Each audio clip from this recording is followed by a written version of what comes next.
Hello, this is Cave Crusher Benjamin Higby. Today, I'm going to speak about the deliberate destabilization created by the usual suspects. Um, there's like between US proxies and the Sudanese government. Why is this happening? Why is this escalating at this point? Why is that?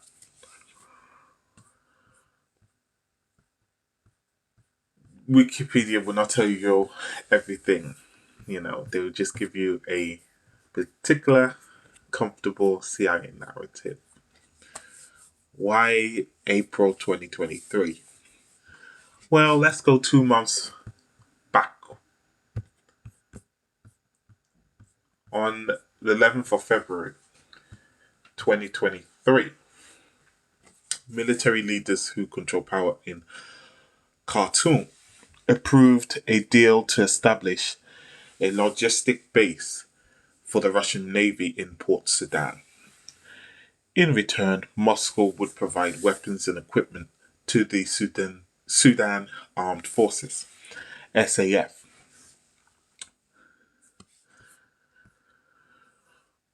On the 9th of February, 2 days prior, Foreign Minister Sergei Lavrov of Russia held talks with the head of the Sovereign Council Abdel Fattah al-Burhan and his deputy Mohammed Hamdan Daglo.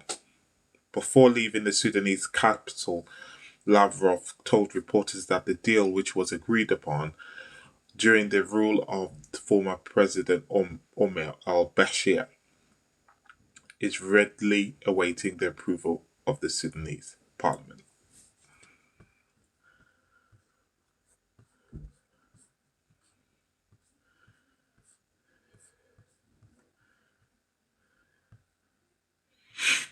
Bear in mind,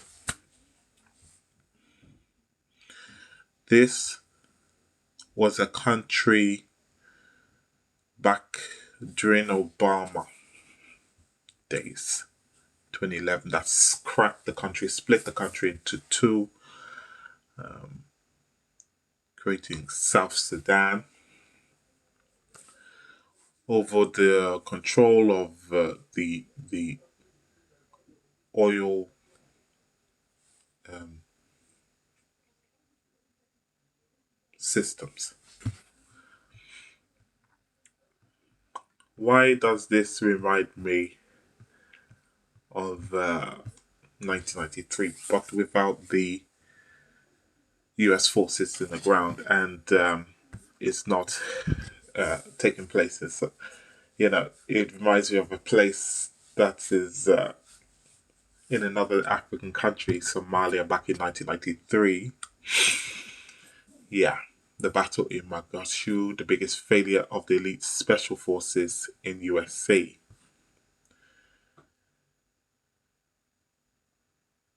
You know, the October 1993 was a black date in the military history of the United States during the raid to capture the leader of the Somali rebels, Mohammed Aidid. American forces lost a tenth of men but never reached the goal.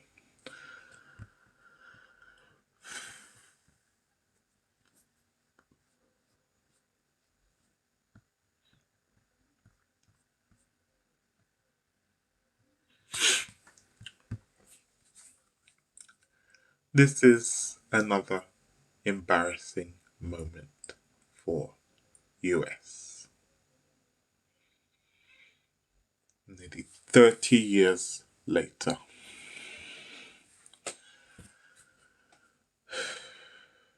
US Secretary of State Blinken speaks to Sudan generals, calls for ceasefire because US is being whooped. Its proxies there is being whooped severely. Severely.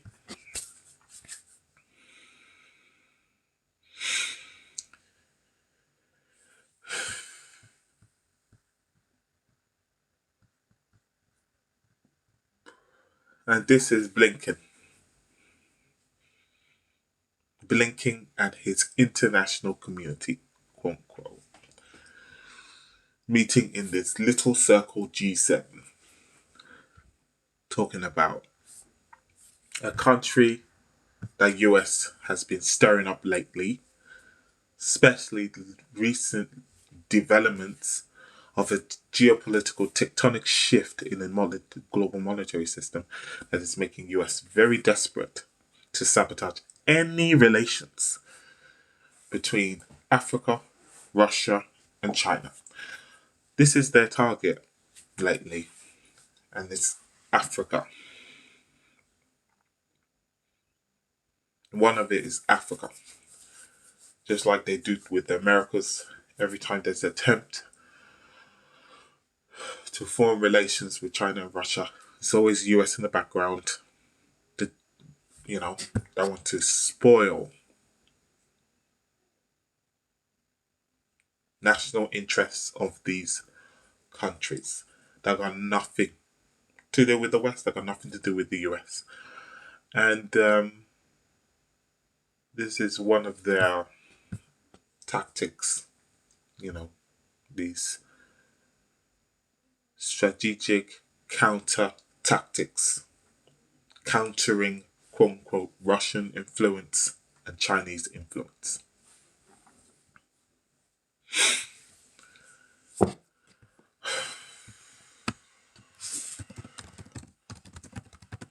Briefly, something is happening in with France colonial subject Mayotte, where 75% of the population are living under poverty, that have been captured and seized under duress in a 1975 referendum, a land that is part of Comoros. Comoros slams France over migration crackdown yesterday.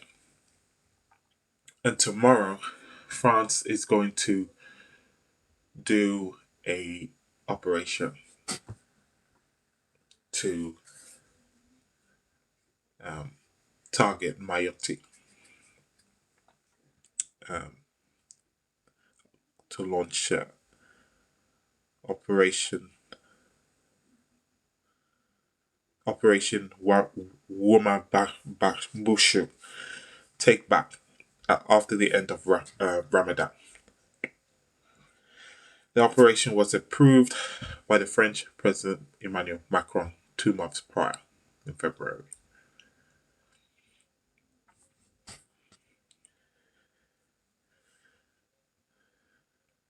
Comoros government said, "We strongly recommend the French to drop the operation Woma Bushu."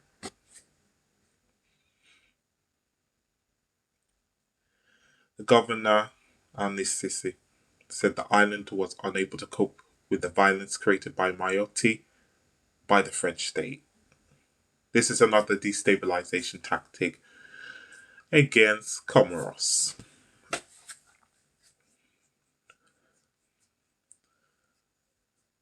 Mayotte and the 3 islands of the present-day Comoros were French territories until 1975.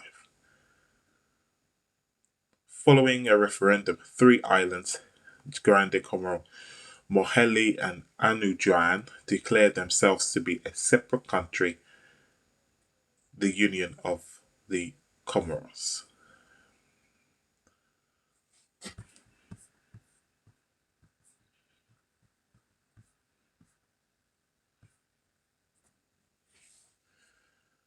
But Mayotte under duress, voted to remain a French overseas territory and later became a French department as status rejected by the Comoros, which continues to claim the land, the island.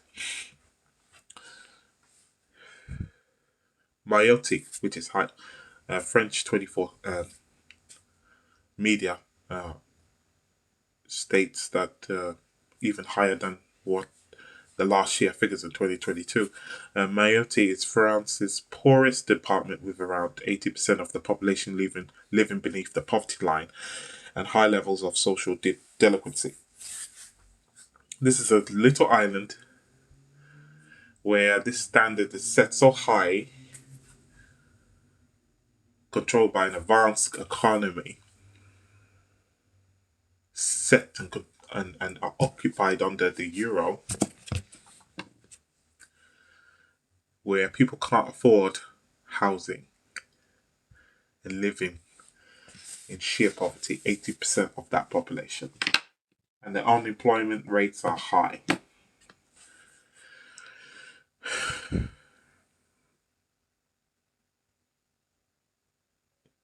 You know, according to this narrative that the French infrastructure support gets the island gets benefits from French infrastructure support and welfare.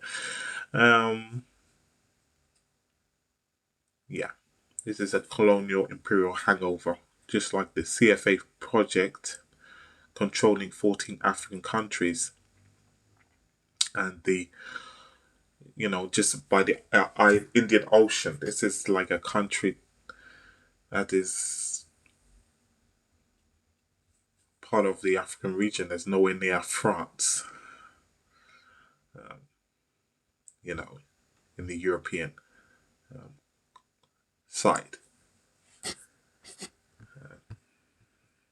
Comoros saying massacre is waiting to happen. Around half of the Mayottes are roughly 300,000 population that is estimated to be foreign. Most of them are Comoros. And this is what France do with their bases. This is a base where they traffic poor, ordinary Africans from islands, not just countries, from their controlling islands to for big business to exploit into the French national system, suppressing national wages. Also, a strategic way of creating strategy of tension to destabilize society, the country, not just in France, but also destabilizing countries, neighboring countries like Comoros.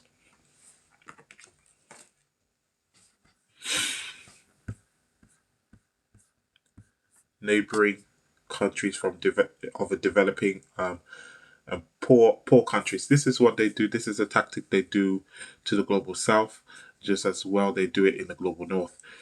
Destabilization tactics.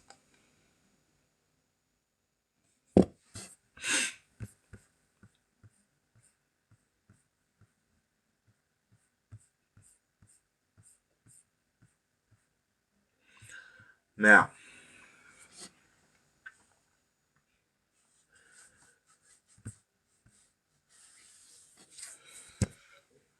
this is just the bits that are coming out of the African region that barely gets talked about. Also, a little bit.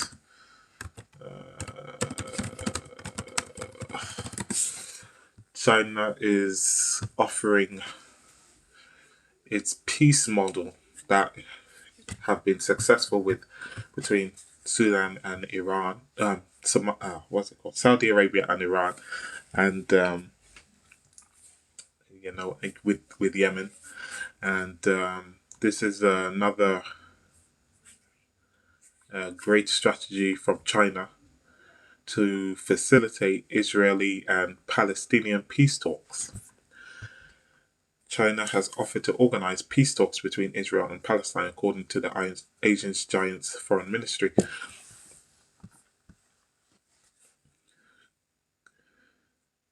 Qin Jiang expressed China's concerns over rising tensions and supports for renewed peace talks in phone calls with his Israeli and Palestinian counterparts.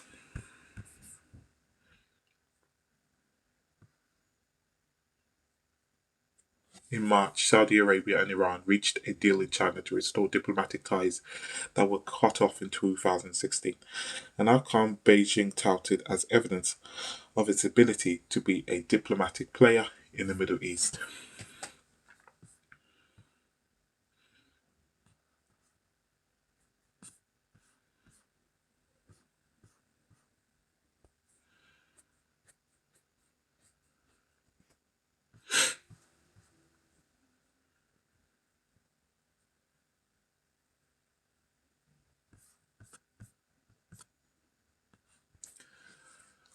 So things are changing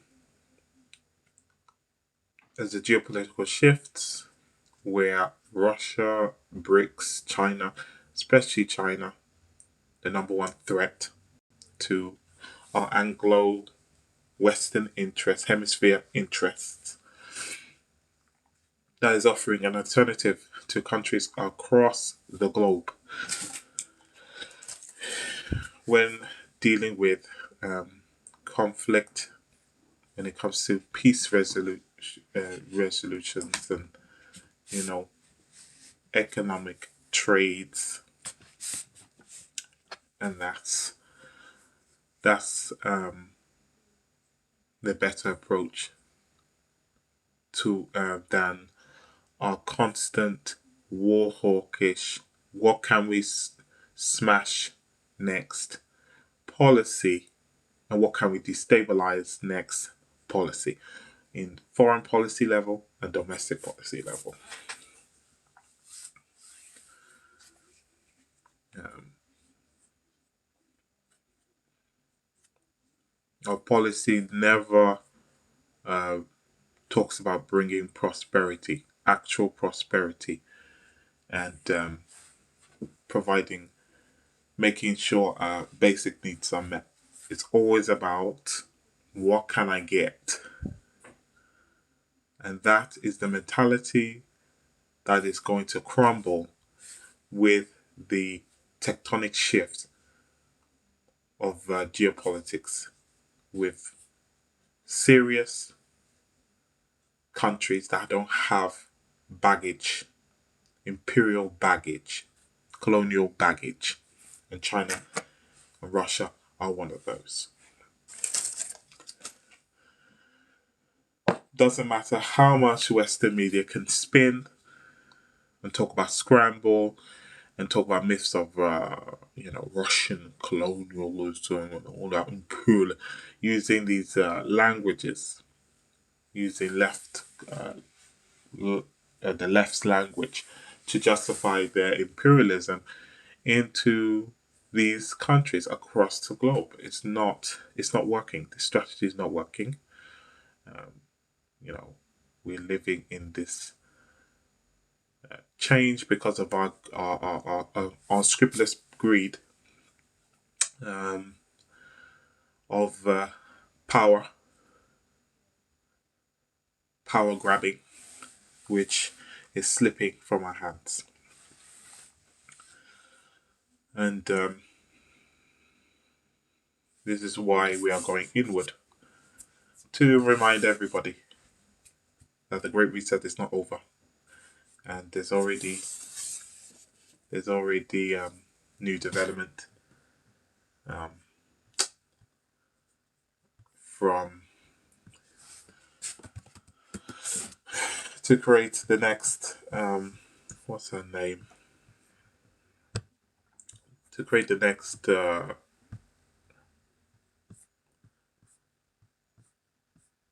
Operation Warp Speed. Can't find the budget. There's something with this preview. This I recommend reading Meronas article with the Biden admin, which is part of the continuation of its biotechnology efforts. Biden admin launches Project Next Gen, the long anticipated follow up to Operation Warp Speed for newer coronavirus vaccines. Say what? Yet another public private partnership, socializing the cost, privatizing the benefit with $5 billion of your money to start with. Special to Washington Post.